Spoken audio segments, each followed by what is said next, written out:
Hi, ఈ వీడియోలో మనం డాక్యుమెంట్ ఆబ్జెక్ట్ మోడల్ అంటే ఏంటో తెలుసుకుందాం. సో డామ్ ఈ డామ్ అంటే ఏం లేదండి, it's a pre defined JavaScript object.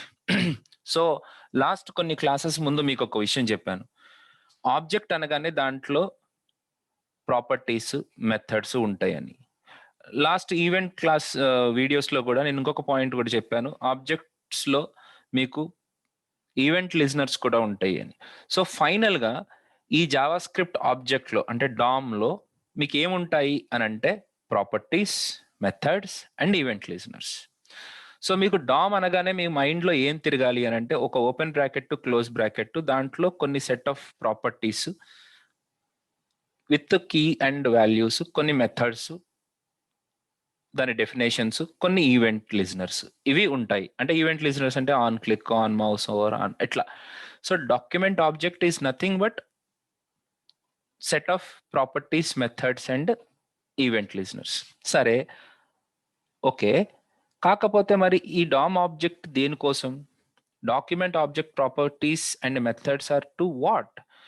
వీటితోటి మనం ఏం చేయొచ్చు? Ultimately DOM is to access and control the HTML and CSS.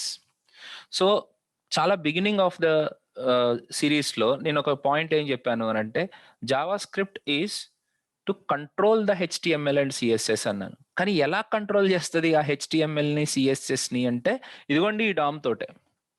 So ఇప్పటి వరకు మనం నేర్చుకున్నదంతా కూడా డామ్లో ఇంప్లిమెంట్ చేయడానికే. సో డామ్ తోటి ఇంప్లిమెంట్ చేయడానికి అంటే హెచ్టిఎంఎల్ ఎలిమెంట్స్ని కంట్రోల్ చేయడానికి, యాక్సెస్ చేయడానికి మనకి టూల్స్గా ఉపయోగపడతాయి అన్నమాట. So let us not waste the time, directly అసలు డామ్ తోటి మనం ఏమేమి చేయొచ్చో చూద్దాం. Selection of HTML elements. HTML కోడ్లో హెచ్టిఎంఎల్ ఎలిమెంట్స్, కంటెంట్స్ ఉంటాయి. వాటిని జావా స్క్రిప్ట్లో మనం ఎలా యాక్సెస్ చేయాలి? దాంట్లో ఆ ఎలిమెంట్స్లో ఉన్న కంటెంట్ని రీడ్ చేయడానికి, ఆ ఎలిమెంట్స్లో ఉన్నటువంటి కంటెంట్ని మాడిఫై చేయడానికి, ఆ ఎలిమెంట్స్ యొక్క కొన్ని ప్రాపర్టీస్ని మాడిఫై చేయడానికి, ఆ ఎలిమెంట్స్ యొక్క స్టైల్ని మాడిఫై చేయడానికి, లేదా కొత్త ఎలిమెంట్స్ని క్రియేట్ చేయడానికి, లేదా ఎలిమెంట్స్ని డిలీట్ చేయడానికి. అంటే హెచ్టిఎంఎల్ని, దాని స్టైల్ని మనము కంట్రోల్ చేయడానికి ఓవరాల్గా మనము డామ్ ఆబ్జెక్ట్ని యూజ్ చేస్తాం. So for example selection of elements with DOM method అంటే డామ్ మెథడ్స్ని యూజ్ చేసి ఎలిమెంట్స్ని ఎలా సెలెక్ట్ చేసుకోవచ్చు.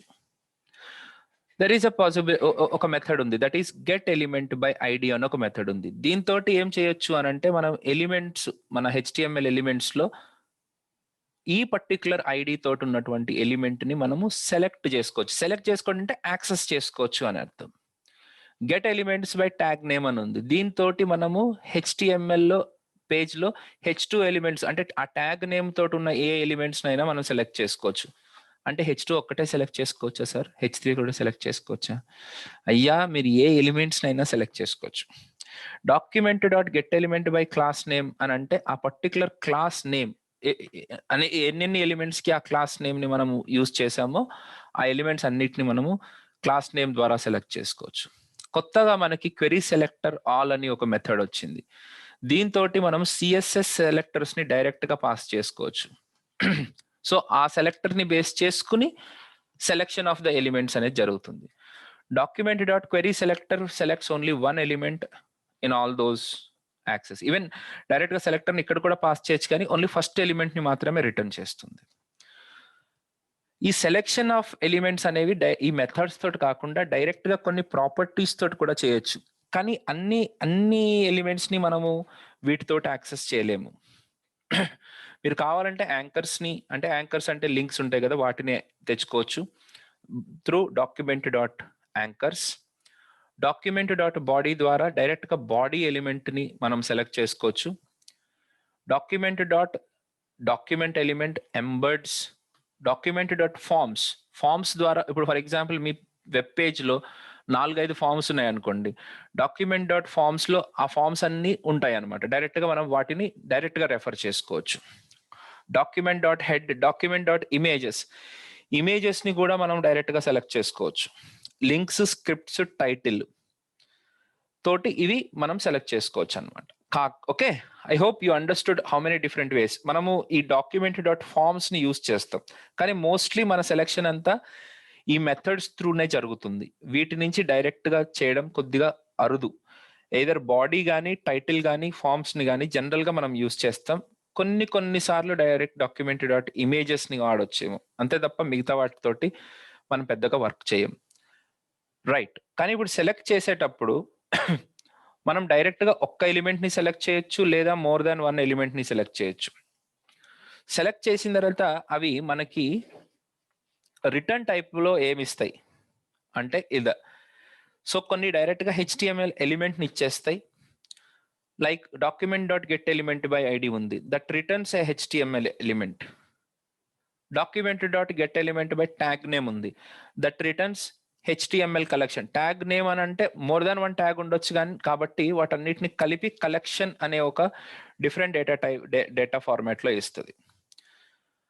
నోడ్ లిస్ట్ అని ఇంకొక కొత్తగా ఒక ఫీచర్ వచ్చింది, దట్ ఈస్ కమ్స్ ఇప్పుడు document dot query selector all అని ఉంది, దట్ రిటర్న్స్ నోడ్ లిస్ట్ అనమాట, టైప్ నోడ్ లిస్ట్. సరే ఈ రెండు సేమ్ అంటే collection node list almost similar, కానీ నోడ్ లిస్ట్ కైండ్ ఆఫ్ అరేలో మనకి కొన్ని మెథడ్స్ ఇంకా ఎక్స్ట్రాగా ఉంటాయి యాక్సెస్ చేసుకోవడానికి. లైక్ ఫర్ ఈచ్ అనే మెథడ్ కానీ, కీస్ అనే మెథడ్ కానీ, వాల్యూస్ అనే మెథడ్ కానీ, కొన్ని ఎక్స్ట్రా వాల్యూస్ కూడా మనకు వస్తాయి అనమాట.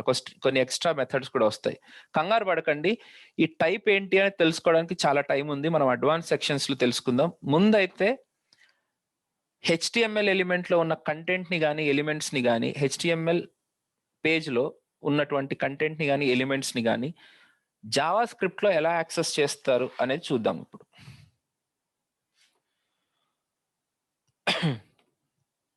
ఇక్కడ చూస్తే మీరు నా దగ్గర చాలా పెద్ద ప్రోగ్రామ్ ఉంది. ఓకే, ఈ ప్రోగ్రామ్ లో నేను ఏం చేశాను అని అంటే, రకరకాల H1 ఎలిమెంట్స్ ఉన్నాయి, డివిజన్ ఉంది, 2 డివిజన్స్ ఉన్నాయి. ఒక డివిజన్ కి ఏమో ఐడి తోటి, ఒక డివిజన్ కి ఏమో క్లాస్ తోటి, ఇంకొక డివిజన్ లో పారాగ్రాఫ్ ఉంది, ఇంకొక డివిజన్ లో product class with product title ఉంది, పారాగ్రాఫ్ ఉంది. సో ఓవరాల్ గా ఇన్ని పర్టికులర్ ఎలిమెంట్స్ మన పేజ్ లో ఉన్నాయి. వీటిని నేను స్క్రిప్ట్ లో ఎలా యాక్సెస్ చేయాలి? Where is my script? Yeah, script tag లో ఇప్పుడు document dot get element by ID of D1 అనగానే D1 ఎలిమెంట్ తో ఐడి తో ఉన్నటువంటి ఎలిమెంట్ సెలెక్ట్ అవుతుంది. సెలెక్ట్ అయ్యి ఆ ఎలిమెంట్ మొత్తం ఇప్పుడు ఈ ఎక్స్ లోకి స్టోర్ చేస్తుంది, అంటే రిటర్న్ చేస్తుంది. ఇది రిటర్న్ చేస్తే ఎక్స్ లో స్టోర్ అవుతుంది. ఇప్పుడు console dot dir of X అని అంటే మీకు document dot get element by ID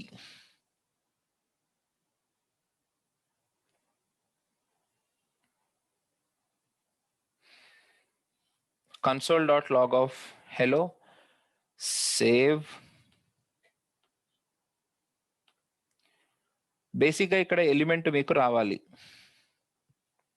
console.dir of x.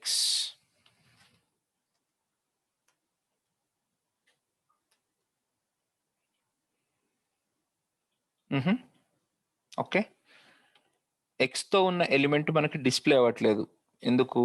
Element by ID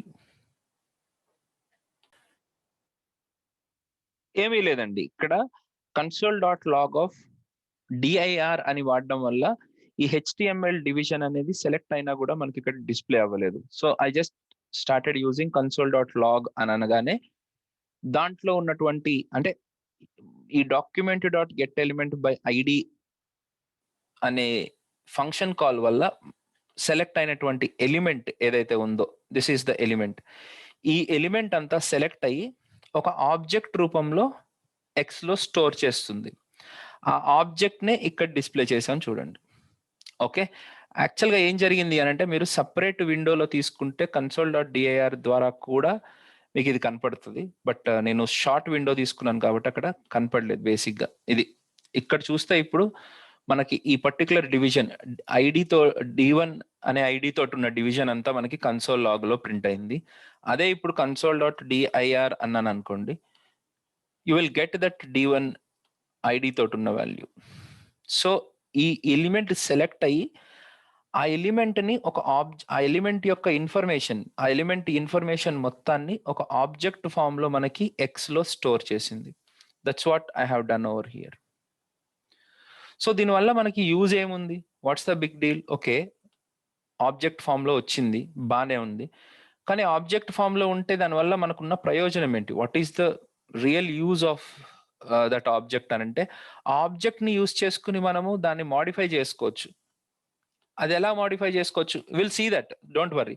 కాకపోతే ముందు సెలెక్షన్ ఈజ్ ఇంపార్టెంట్. సెలెక్ట్ చేస్తే, ఒక ఎలిమెంట్ ని సెలెక్ట్ చేసుకున్న తర్వాత ఆ ఎలిమెంట్ ఏ రూపంలో ఉంటది అని అంటే ఆబ్జెక్ట్ రూపంలో ఉంటుంది. Right? Document dot get element by ID ద్వారా. క్వెరీ సెలెక్టర్ ద్వారా కూడా మనము ఆ ఎలిమెంట్ ని సెలెక్ట్ చేసుకోవచ్చు. అగైన్ నేను అదే ఐడి యూజ్ చేశాను ఇక్కడ. అగైన్ ద సేమ్ ఆబ్జెక్ట్ వస్తుంది మీకు.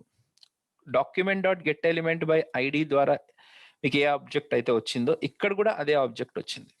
ఈ ఆబ్జెక్ట్ లో చాలా ఇన్ఫర్మేషన్ ఉంటుందండి. ఇక్కడ ఇన్నర్ హెచ్టిఎంఎల్ అని ఒకటి ఉంటుంది. ఇన్నర్ హెచ్టిఎంఎల్ ఏముందో చూడండి. You'll have the content. Inner text అని ఉంది.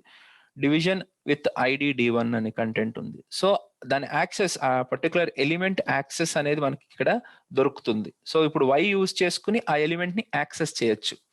వై డాట్ ఇన్నర్ హెచ్టిఎంఎల్ అంటే ఆ పర్టికులర్ ఎలిమెంట్ లో ఉన్న ఇన్నర్ హెచ్టిఎంఎల్ మారుతుంది. You'll see that very soon. అలాగే get elements by tag name ద్వారా కూడా మనము ఎలిమెంట్స్ ని సెలెక్ట్ చేసుకోవచ్చు. ఓకే, సో ఎలిమెంట్స్ ని సెలెక్ట్ చేసుకున్నప్పుడు ఏమవుతుంది? మోర్ దాన్ వన్ ఎలిమెంట్ వస్తుంది. ట్యాగ్ నేమ్ అనగానే ఒక అరే లాంటి ఒక అరే అనేది రిటర్న్ అవుతుంది జెడ్ లోకి. యాక్చువల్గా దాన్ని అరే అనకూడదు. టు బి సేఫ్ కరెక్ట్లీ అంటే దాన్ని కలెక్షన్ అనాలి, HTML కలెక్షన్ అనాలి. కానీ కొంతసేపు మీరు అరే అనే వర్డ్ తోటే మీరు మైండ్ లో పెట్టుకోండి. సో ఒక అరే లాంటిది జెడ్ లోకి స్టోర్ అవుతుంది. అదే అరేని నేను డిస్ప్లే కూడా చేసేస్తున్నాను ఇక్కడికి. ఓకే, నెక్స్ట్ ఇక్కడ డిస్ప్లే చేశాను. ఇదిగోండి ఆ అరేని, అరే ఫామ్ ఇదిగోండి HTML కలెక్షన్. ఇక్కడ ఈ అరేలో 2 ఎలిమెంట్స్ ఉన్నాయి. ఫస్ట్ ఎలిమెంట్ ఏమో శాంసంగ్ ది, తర్వాత సెకండ్ ఎలిమెంట్ ఏమో iPhone 12 ది. మీకు కనపడుతుందో లేదు. 2 divisions are selected because tag name ద్వారా నేను సెలెక్ట్ చేశాను కాబట్టి. క్లాస్ నేమ్ ద్వారా సెలెక్ట్ చేసినా కూడా అలాంటి అరే లాంటిదే మనకి క్రియేట్ అవుతుంది. కాకపోతే ఇది not HTML collection, this is node list. నేను నోడ్ లిస్ట్ కి HTML కలెక్షన్ కి డిఫరెన్స్ అనేది నేను వేరే ఇంకొక వీడియోలో చూపిస్తాను, వర్కింగ్ విత్ జావా స్క్రిప్ట్ లో. బట్ ఇలాగ క్రియేట్ అవుతాయి. మనము సెలెక్ట్ చేసుకోగానే ఆ ఎలిమెంట్స్ అన్ని జావా స్క్రిప్ట్ లో ఒక ఆబ్జెక్ట్ ఫామ్ లోకి వస్తాయి అని తెలుసుకోండి. ఇప్పుడు ఇది ఎలా ఉంటది అని అంటే, మనము ఓకే బెండకాయలు చూసినప్పుడు కాయగూరల్లా కనపడతాయి, కానీ వాటిని తినేటప్పుడు అంటే మనం వండుకున్న తర్వాత దట్ ఈస్ డైరెక్ట్ గా మనం తినం కదా. So we will convert that particular బెండకాయలు ఇంటూ ఏ కర్రీ ఫామ్, ఒక వేరే కూర ఫార్మాట్ లో మనం మార్చుకునే తింటాం. బియ్యం ఉన్నాయి, బియ్యం కూడా మనం వేరే ఫార్మాట్ లోకి మార్చే తినగలుగుతాం కదా, డైరెక్ట్ గా తినలేము. అలాగే HTML ఎలిమెంట్స్ ని డైరెక్ట్ గా మనం యాక్సెస్ చేసుకున్న దాన్ని డైరెక్ట్ గా యూజ్ చేయలేము జావా స్క్రిప్ట్ లో. కాబట్టి జావా స్క్రిప్ట్ ఏం చేస్తుంది అని అంటే, ఆ ఎలిమెంట్స్ ని ఒక ఆబ్జెక్ట్ ఫార్మాట్ లోకి కన్వర్ట్ చేస్తుంది. ఆ ఎలిమెంట్ యొక్క ఇన్ఫర్మేషన్ మొత్తాన్ని ఒక ఆబ్జెక్ట్ రూపంలో పెడుతుంది అనమాట. అదే ఇందాక ఇక్కడ చూపించాల్సి అనుకున్నది. సేమ్ ఎలిమెంటే ఒక ఆబ్జెక్ట్ ఫామ్ లో ఉంది ఇక్కడ. ఓకే, ఆబ్జెక్ట్ ఫామ్ అంటే ఇప్పుడు దాని టైటిల్ ఏంటి, ఇక్కడ చూస్తే మీరు కీ అనేది కూడా కనపడుతుంది. H1 అనేది కూడా ఇక్కడ మీకు కనపడుతుంది.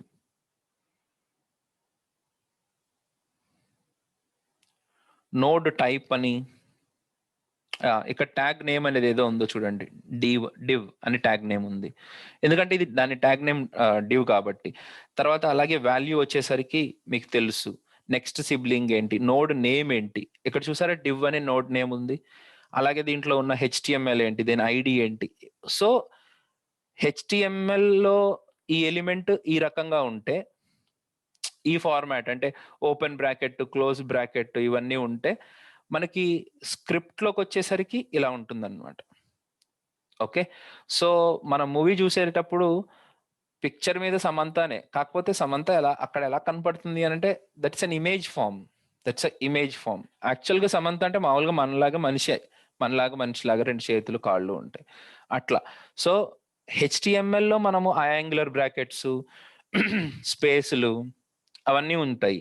అదే మీరు స్క్రిప్ట్‌లో ఎలిమెంట్‌ని మీరు యాక్సెస్ చేసుకునేటప్పుడు ఆ ఫార్మాట్ అనేది మారుతుంది. అది మీరు మెయిన్‌గా అర్థం చేసుకోవాల్సింది. ఇలాగా మనం హెచ్‌టీఎంఎల్ ఎలిమెంట్స్‌ని జావా స్క్రిప్ట్‌లో సెలెక్ట్ చేసుకోవచ్చు. Hope you understood how do we select elements in the JavaScript by using document object model. మీరు ట్రై చేయండి ఈ సింటాక్స్‌ని యూజ్ చేసుకొని.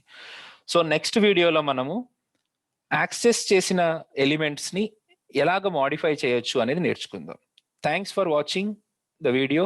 Please subscribe and share the video if you like. And మీకు ఎవరికైనా తెలియాలనిపించే వాళ్ళకి కూడా ఇది చూపించండి. Okay. I hope they understand it easily. Thank you for listening.